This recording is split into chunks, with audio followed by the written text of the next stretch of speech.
Daktari. Yes. Can you make us understand more what this is all about? History ilianza wapi, ni nini haswa? Because I'm arguing that it is affirmative, some say it's selective. What is its law all about? The 2/3, that's what you're talking about. Ilianzia wapi? Yes. Yeah, I think I mentioned earlier that this constitution is a revolution. And it's a revolution because it is ahead of the leadership. And the leadership has not been keen on implementing it, right from the president.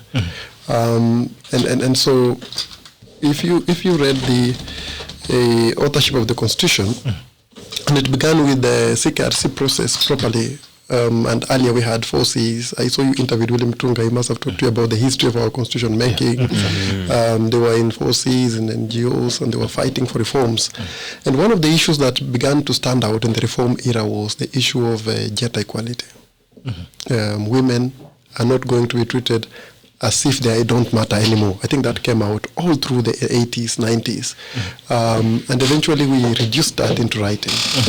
In a very progressive constitution that, like explained, is written in a way that understands our people.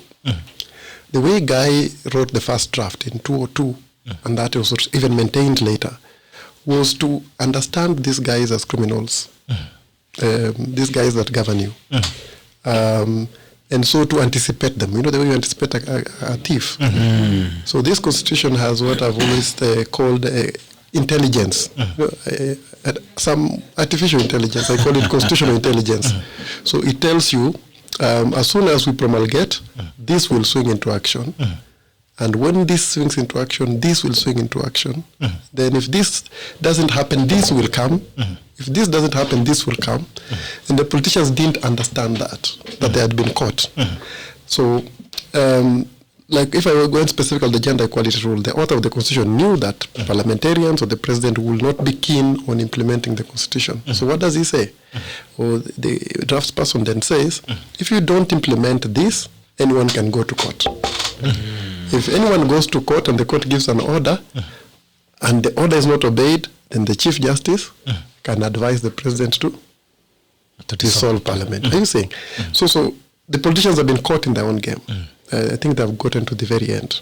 So the genesis of this is a very progressive constitution that is ahead of the politicians, and politicians that are still living that old culture of disregard for the rule of law. They are still living in impunity. And yet the constitution they're operating cannot coexist with impunity. It's like light and darkness. So light has come and you want to insist on darkness. It can't work. And that's where we are in this mess. And of course, you might have seen that they are trying to change the constitution through BBI and such stuff. It tells you they are uncomfortable with the constitution as currently structured. Yeah, that's the position.